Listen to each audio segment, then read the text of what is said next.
Hai, saya Sudin Saleh. Hari ini saya nak kongsikan 5 jenis saham yang anda sebagai pelabur ataupun trader newbie yang baru perlu elakkan.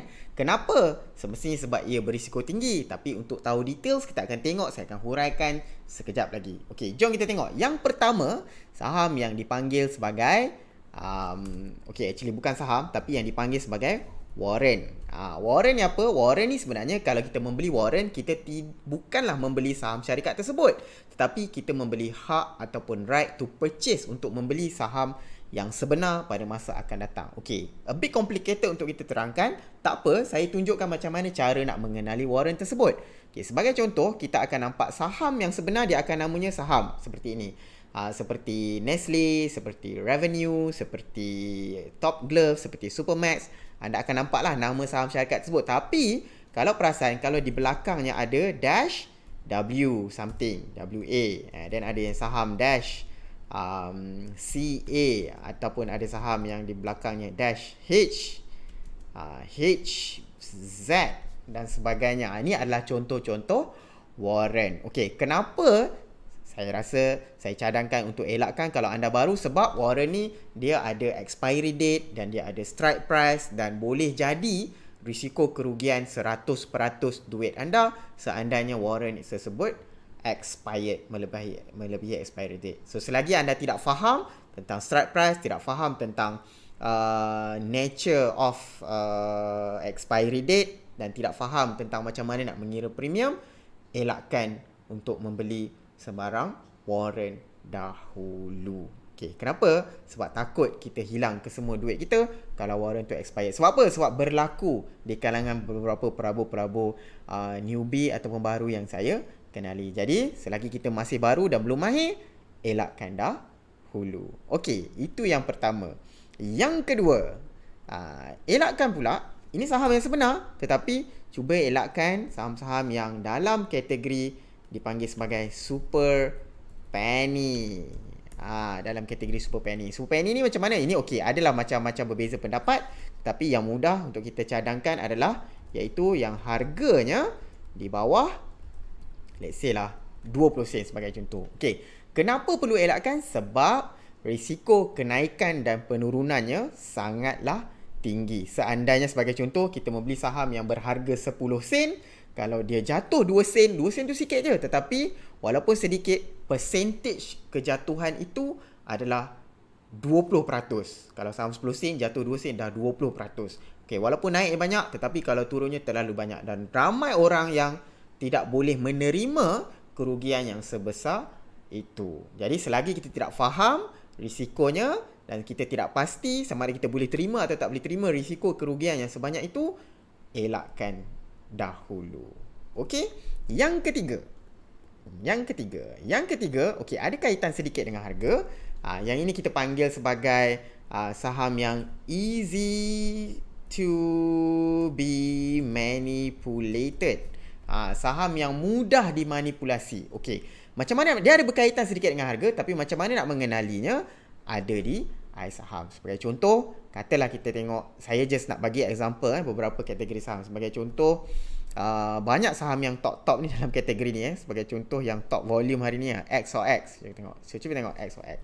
Jadi lepas ni, kalau anda ada saham-saham yang anda berminat nak beli, saya cadangkan, tengok dulu kat sini. Okay, kita nampak harganya 11 sen setengah. Ni dah masuk dalam kategori yang super penny tadi kan. Okay, lihatlah kejatuhan dan kenaikannya sangat besar. Sebelum ni beberapa hari lepas 18 sen dah jatuh 11 sen.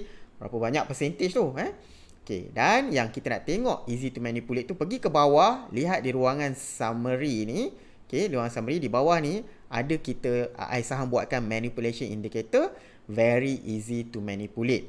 So berkaitan dengan market cap dia. Maksudnya apa? Maksudnya saham ni terlalu mudah untuk seandainya kalau ada operator yang nak goreng saham ni, yang nak push up the price and then nak dump the saham tu dalam masa yang singkat.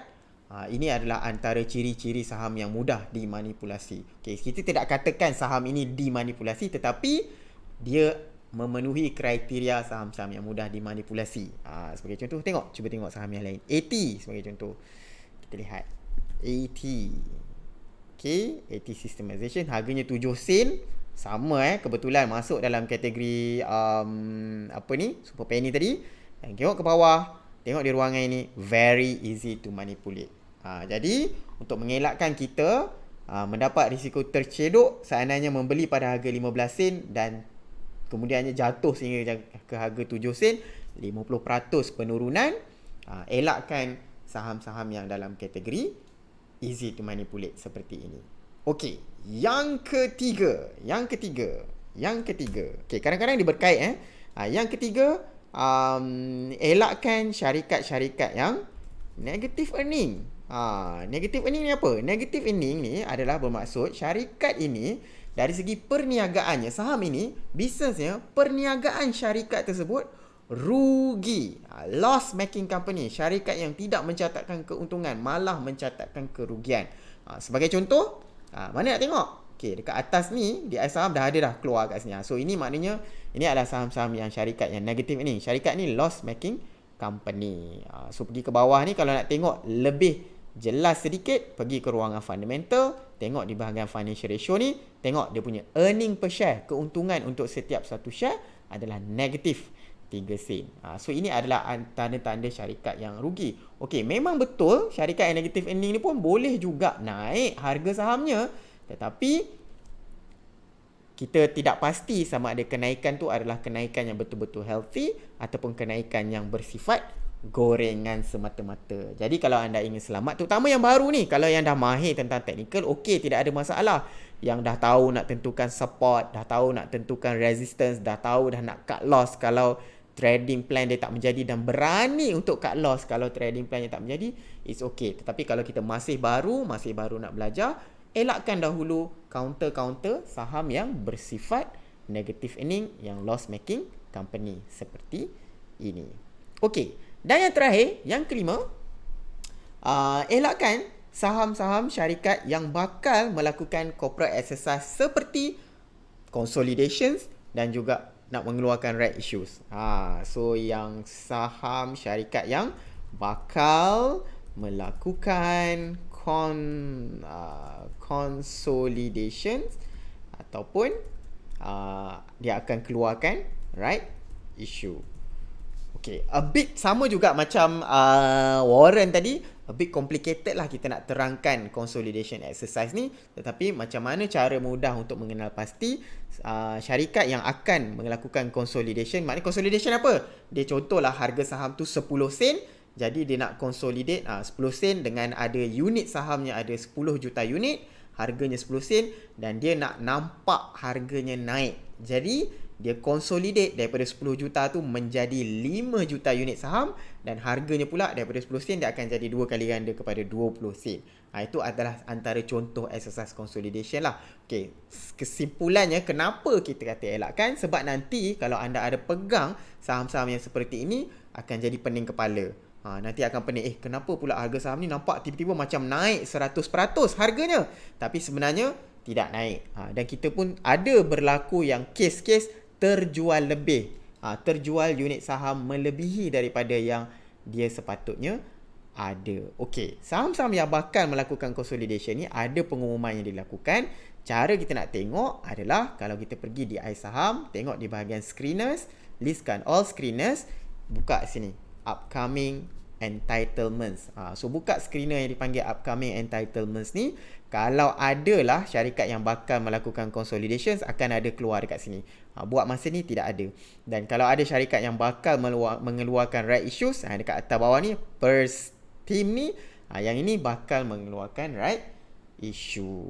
Okey, kenapa takut nanti kita pening? Biasanya dikaitkan dengan perkara-perkara yang agak negatif lah sebenarnya. Syarikat yang kurang baik sebenarnya yang biasanya melakukan consolidation dan akan mengeluarkan right issues ini. Jadi selagi kita tidak faham apakah sebenarnya exercise consolidation, apakah exercise right issue, apakah implikasinya, apakah impact dia, kita yang baru elakkan dahulu. Sebab counter saham ni ada banyak pilihan. Jadi pilihlah saham-saham yang selain daripada 5 kategori ni supaya kita boleh mulakan pelaburan kita di Bursa Malaysia ni dengan lebih tenang. Okey, sekiranya anda suka video yang saya buat, jangan lupa subscribe. Dan kalau anda ada request untuk saya review ataupun bincangkan tentang topik-topik yang lain, jangan lupa type di ruangan komen. Terima kasih dan jumpa lagi.